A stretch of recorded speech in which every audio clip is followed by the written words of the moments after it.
Grabe to mga kapatid, ano. Niyanig po sila ni BP Sara. Doon pa lang po nung sinabi pa lang maybe tatakbo, talagang nayayanig na sila. Paano pa kaya tong sinabi na mismo ni BP Sara na talagang siya ay tatakbo bilang presidente? Ano kaya to? Kaya niya kaya sinabi to para lalong mawindang itong mga taga-kabila? Di ba, ano? Matindi yun. Kasi gusto nilang patalsikin si BP Sara di lalo silang magiging agresibo ngayon na pabagsakin si BP Sara. Wala na silang aatupagin na iba kundi pabagsakin si BP Sara. No, wala nang flood control. No, wala na kahit anong issue.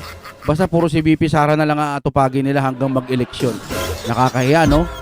Ito ang Pilipinas ngayon, di ba? Kaya panoorin na ho natin ito ng sabay-sabay. Galing po sa ating Pinas News Insider, finish na, BP Sara tatakbo na sa 2028. Suportahan natin to. Senado, Kamara, bumaligtad sa palasyo. Ang iniisip ko naman dito, kapag halimbawang papalapit na ng papalapit ang eleksyon at nararamdaman na talagang niyayanig sila ni BP Sara, malamang baka yung iba dyan bumaliktad. Baka kumampi na kay BP Sara, no? O, yan lang po ating nakikita dyan. Sige na, panoorin na ho natin ito ng sabay-sabay. Ito ang balita ngayon. Trending at pinag-uusapan ngayon sa mundo ng social media. Ang di umano'y balitang. Ito ang balitang dapat malaman ng taong bayan na pilit tinatago at pilit ayaw di umanong ipalabas ng mga bayarang media sa palasyo, Kamara at Senado sa publiko. Pero bago ang lahat, kung bago ka pa lamang sa channel na ito at kung gusto mo ang mga balitang politika, ay please huwag kalimutang mag-like, subscribe at i-click ang notification bell para mas maging updated ka palagi sa lahat pa ng mga bagong video na i-upload namin. At ito na nga mga kababayan. Statement nila. Yeah. Okay.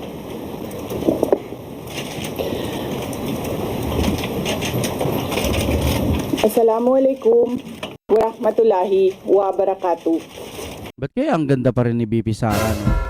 Kahit panay sila paninira kay BP Sara, ang nai-stress yung mga taga-kabila. Diba? Sabi sila ng sabi na si BP Sara, Fiona, etc. kung ano-ano. Pero kung titignan lang sa natural, tignan nga natin kung sino talagang mukhang mga lamok, ganun. Wala silang sinabi. BP Sara, ganda yan eh. Tuloy tayo. Madayaw ug maayong adlaw kaninyong tanan. Magandang araw sa inyo lahat. Proverbs 19 verse 21 states, "Many are the plans in a person's heart, but it is the Lord's purpose that prevails." It took me 47 years to understand that my life was never meant to be only mine. Unlike others, I may not have been born just to chase happiness. For a long time, I questioned the weight of responsibility to my family, to my country, to everyone who called on me. Today, I have peacefully accepted that my life is unlike any other. Sa unang mga buwan ng aming mga termino, nakita ko na ang kawalan ng katapatan ni Bongbong Marcos Jr. sa mga pangakong binitawan noong kampanya. Ayun. Pati na sa kanyang sinumpaang tungkulin para sa bayan. Sabi nga 'di ba yung itutuloy yung build program, Build Better More, pero parang wala tayong nakita, puro flood control na mga multo. Diba? Ito yun eh. Dahil hindi ko kinaya na maging bahagi ng 2025 national budget Yon. na tadtad ng katiwalian. Pinili kong umalis sa kabinete Yon.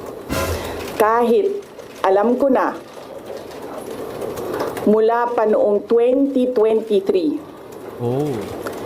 na ang magiging kapalit ay ang aking impeachment. Ayun. Mga kababayan, humihingi ako ng paumanhin. Patawad kung tinulungan ko mahalal si BBM bilang Pangulo ng ating bansa. Ako inaamin ko, ang tanga ko din eh. Kasi akala ko noon yung Marcos, kasi nga mura mga bilihin. Hindi naman pala, kurakot din pala yun eh. Kurakot din pala yung tatay. Diba? Tapos ngayon ganito rin. Diba no? Kung paano magsalita si Auntie Claire, alam mo, sa totoo lang sa akin no, opinion lang naman, gunggong lang ang maniniwala kay Manang Claire sa mga pagbibida-bida or pagdepensa niya sa Pangulo. Kasi kitang-kita naman po yung katiwalian na nangyayari dito po sa ating gobyerno ngayon. Kailangan, mulat, hindi niyo po makitang-kita, alos nandiyan na, alos ganun na lang sa mata nyo. Parang, pak, oy, ito, isaksak mo sa mata mo. Ayan o, korupsyon ng lakas-lakas. Tapos, ano sasabihin nitong mga nakaupo? Walang korupsyon, hindi sangkot ang presidente, hindi sangkot si Romualdez. Wow! Ang galing. Kaya wag ko tayo magpapaniwala mga kapatid. Tuloy-tuloy tayo, tuloy.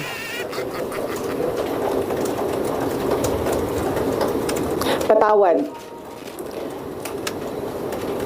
Kung hanggang ngayon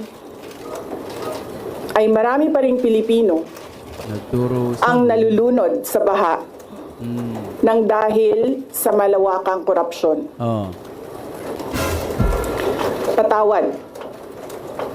Kung lantaran ang pang-aabuso ng ating mga institusyon para sa pansariling interes ng mga politiko. Buti ikaw, humingi ka ng tawad pero yung presidente, wala. Wala. Wala, makapalang muka. Patawad. Kung patuloy ang pagtaas ng presyo ng mga pangunahing bilihin habang nananatiling kapos ang kita ng bawat pamilya. Kala ko ba sabi ni Auntie Claire, umuunlad na raw yung bansa. Umuunlad na raw, walang gulo, walang kahit na ano. Maayos daw pamamalakad, nagtatrabaho daw yung Pangulo ng maayos. Ngayon hanapan mo, walang may pakitang matino. Patawad. Kung wala man lang tayong tunay na seguridad sa pagkain. Oo. Patawad. Kung may nagkakasakit at binabawian bigla ng buhay dahil sa kakulangan ng maayos at epektibong healthcare system. Sayang kasi sana si VP Sara na lang ang naging presidente po natin.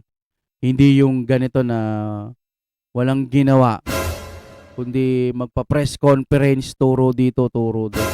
Sayang talaga yung pagkakataon.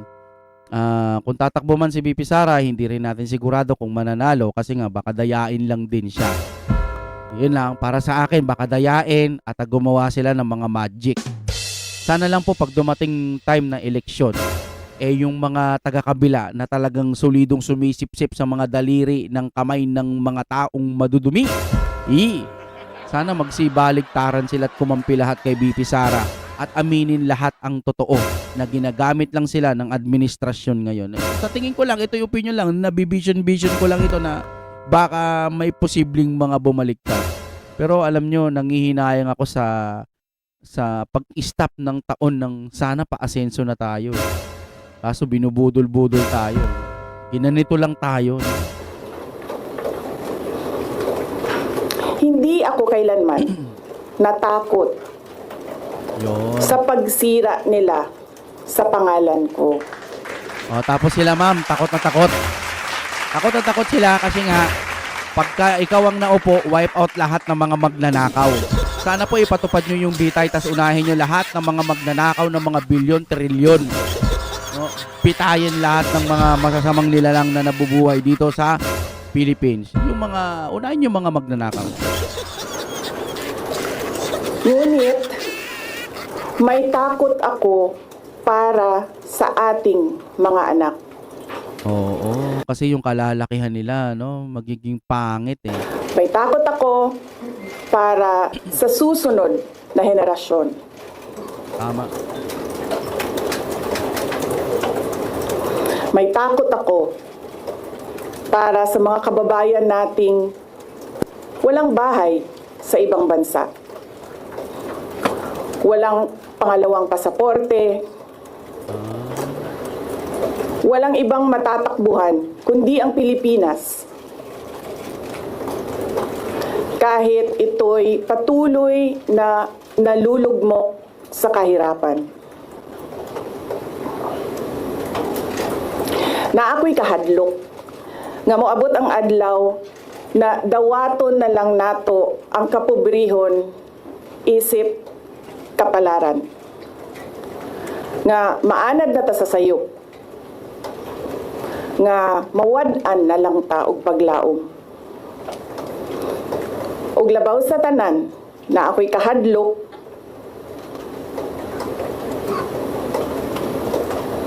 nga moabot ang adlaw nga wala na tay Pilipinas nga ikahatag sa atong mga anak. I cannot kneel before each and every Filipino to beg for forgiveness. Instead, I offer my life, my strength, and my future in the service of our nation. Mga kababayan, ibalik natin ang tapang at malasakit para sa Diyos, sa bayan, at para sa bawat pamilyang Pilipino. Ako si Sara Duterte, tatakbo bilang Pangulo ng Pilipinas. Shukran. Aduy. Grabe. Malaking lindol yung binitawan ni BP Sara rito. Ulitin ka natin, ang sarap naman pakinggan ito. Ulitin natin mga kapatid. Huwag kayong aalis. Para po sa mga minsan mag-isa lang manood yan. Kasasamahan ko po kayo. To beg for pang at malasakit para sa Diyos, sa bayan, at para sa bawat pamilyang Pilipino. Ako si Sara Duterte. Ayan. Tatakbo bilang Pangulo ng Pilipinas. Shukran. Grabe, malaking landing yun. Aroy, sabay biglang alis. Aroy, malaking landing ito, no? Mga agoy. Tingnan natin mga kapatid, ha? Galing po kay Jason sabi po ng ganun, no? Saan na ba yun? Ayan na naman, nawala na. Ayan, sabi, the Sara for President tremor was just magnitude 5.6 but the aftershocks are series of magnitude 7.5 quakes with tsunami of 20 meters high. Expression, idiomatic expression. Ano bang tawag dyan? Metaphor, no? Metaphor. Sa madaling salita po, nagpayanig ito sa mga bulok na nakaupo sa gobyerno ngayon. Malalaman nyo, magsasalita yung mga bulok dyan. Hanapin nyo na lamang kung sino yung mga malalakas mag-ingay na si BP Sara ay kurakot, dapat makulong, napakababaw po ng kanilang mga ebidensya, napakababaw po ng kanilang mga binibintang. Buksan nyo po ang inyong kaisipan dahil katiting lamang yung ibinibintang nila na napatunayan naman na ni BP Sara na walang masamang tinapay, lalong-lalo na sa COA. Okay na. Ano pang ikakaso nila sa impeachment? Lahat yun ampaw. Ngayon, abangan nyo yung mga magsasalita dyan. dahil sila yung mga korap na ayaw maupo si VP Sara kasi wala silang mahihit at mananakaw kapag nakaupo na itong babaeng VP Sara natin bilang presidente. Yan po ang abangan natin mga kapatid. Maraming salamat sa inyong panonood. Lalaban po tayo, ipaglalaban natin si VP Sara. Suportahan po natin yung katotohanan. Yung mga taga-kabila na gusto nang bumaligtad, please lang bumaliktad na ho kayo. Dahil alam nyo, nakasalalay ito sa mga magiging anak ninyo, apo ninyo, yung mga susunod na henerasyon. Kung Marcos lang ang pauupuin natin, walang mangyayari sa ating bansa, puro pagnanakaw na lamang. No? Tapos baka adik na lang kung ano-ano na lang mga gawin, maburara itong ating bansa. Kaya kung ako sa inyo, doon tayo sa tama. Doon lang tayo sa tama, ganun na lang yun. Tama na yan, tigil nyo na yan.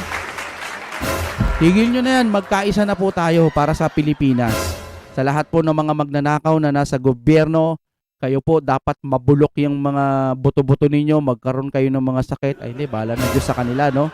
Bahala na po ang Diyos na gumanti at magkaroon ng mga sakit ang inyong mga bituka, mga ganyan. Bahala na po ang Diyos. Basta pahirapan kayo, wag agad kayong mategi. Kailangan maghirap kayo at magdusa, sumigaw ng aray, ang sakit. Tapos nun, dire-diretso na kayo sa impyerno. So kayo mga kapatid, maraming salamat sa inyong panonood. Kung nagustuhan nyo yung mga ganito, habang nanonood kayo, sasamahan ko po kayo. Tulungan nyo po sana ako maibalik ang algorithm ng aking channel. Palike po ng ating video. Malaking tulong po yan para mas maikalat pa po tayo. Na hindi na ho kasi normal ang aking channel ngayon dahil tinan nyo, 400k subscriber. Tapos yung mga nanonood, watching pay. Salamat po dahil kahit konti lang tayo, nagsasama-sama tayo. Pero kalabitin natin yung mga ibang viewers ko, no? Para sama-sama po tayo ipagtanggol natin si VP Sara. Maraming salamat po sa inyong panonood.